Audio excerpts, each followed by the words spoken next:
What is up, enthusiasts? It is Flags here, and welcome back to another one of my videos. First of all, I just want to say I would like to thank you all for the incredible success I've recently gotten, but anyway, let's get right to the video. In the music industry, historians could point out a few songs that have really revolutionized the movements of music. This could also go for movies as well. If you look back at movie history, you could tell that some movies really pushed the boundaries of cinema. This could also go for many other forms of entertainment, including roller coasters. Believe it or not, there have been some roller coasters that have completely changed the face of the amusement park industry forever. And today, we are going to be looking at 10 of those right now. Now, before I start this video, I just want to say that there are a bunch of coasters that I am not going to mention in this video, so if you want a part 2 in the comments below, let me know, because it was really hard to narrow down only 10 roller coasters. But seriously, if you want to see a part 2 with even more, let me know. What makes a roller coaster revolutionary? There are a lot of roller coasters that introduce new elements or new fun parts of the ride for the general public and coaster enthusiasts to enjoy, but here I want to include roller coasters that truly changed the environment of the roller coaster industry as a whole, made other people inspired to make more roller coasters like it, and changed the face of an amusement park for the better. Now, the first roller coaster I want to talk about is more of a model. It is, of course, the L.A. Thompson Switchback Railway model. So this model was introduced in the late 1800s and stopped production in the early 1900s. Now, the reason I put this on here is because this truly was the first modern roller coaster. It was nowhere near anything what the modern roller coasters of today have, and unfortunately this model is fully extinct. But at the same time, it is insane to see some pictures of these and how tiny they were. But without the Switchback Railway and L.A. Thompson's engineering, we wouldn't have any of these major roller coasters, especially in the United States, like we do today. For the second coaster, we are going to have to go to California in the 1950s. Now, the roller coaster that we're talking about here is the Matterhorn Bobsleds. And why is that? Well, Matterhorn Bobsleds was actually the first roller coaster to include the steel tubular track that we're so much used to today. So there were steel roller coasters before this, but they were just very tiny kiddie coasters, and this was truly the first major steel roller coaster to hit the shelves of the coaster industry, as well as having the tubular track that really hugs the wheels so well that it could include more forces, more G-forces, and of course a new path to roller coaster history. Now, we all know that the Matterhorn Bobsleds are situated at Disneyland in Anaheim, but a few blocks away is a park called Knott's Berry Farm, with the next coaster we're going to be talking about, their old corkscrew coaster. Now, this is a very notable ride because this was the first roller coaster in the modern times to go upside down. Now, there were some prototype coasters back in the early 1900s in the Switchback Railway era that went upside down, but they were very short-lived as they were not safe and barely came out of the prototype phase. This was truly the first modern steel coaster to go upside down, and it really brought back that feeling. Now, these two inversions soon turned into 3, then 4, then 5, then 6, and they kept going up. But 1989, Cedar Point across the country in Sandusky, Ohio, had a better idea, and instead of loops, they put airtime on Magnum XL 200, which is the next coaster I will be talking about. This roller coaster broke so many records, and it's unbelievable how impactful this coaster was to the coaster industry at the time.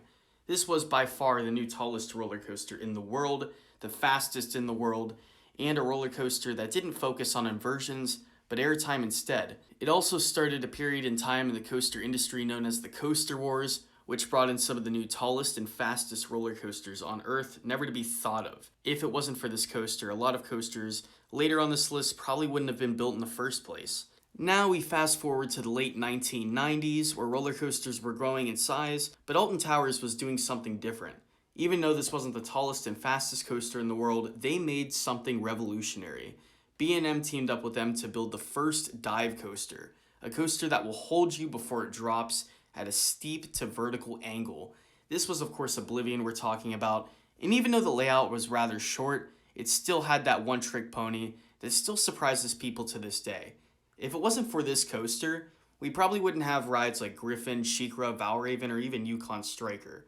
This was an important coaster, and even though that coaster enthusiasts aren't the biggest fans of these novelties, For the general public, this was a really big deal. So now we go to the year 2000. The coaster industry at this point was booming, and at the turn of the millennium, there were definitely signs of a giga coaster coming to Cedar Point in Sandusky, Ohio. Once again, Millennium Force. This was one absolutely marvelous roller coaster, and still is to this day. It was built as the tallest and fastest roller coaster on Earth, and it shattered another record like Magnum did previously, but this time it is the first coaster to go over 300 feet in height. This has a truly massive drop of 300 feet and a total height of 310 feet. It also broke a bunch of other park records and really put Cedar Point on the map as the best amusement park on Earth. This has won the most best coaster in the world awards as of right now, and hopefully it can continue staying in the top 3. This is such an icon for Cedar Point and definitely one of the most famous coasters on Earth. Next, we go to the year 2002 at Six Flags Magic Mountain in Valencia, California to talk about the one and the only X. Now known as X2, this roller coaster was designed to be truly insane. It was designed by the world famous Alan Schilke and is known to be the first roller coaster to have independently rocking seats, known as a fourth dimensional roller coaster or 4D roller coaster. This roller coaster truly broke the game. This ride inspired so many other companies and enthusiasts to make up with new concepts on their own, especially with S&S and their new 4D coasters, as well as Intamin trying it out with their Zack Spins. This ride was so revolutionary, and it still gets so much praise today, as well as new models being built across the world with Dynaconda and also E-Janica. The next roller coaster I want to talk about is Colossus at Thorpe Park in the United Kingdom.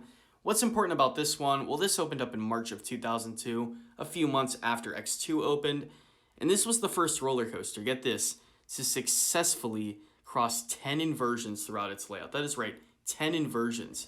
To this day, we don't have a coaster in the US that has 10 inversions.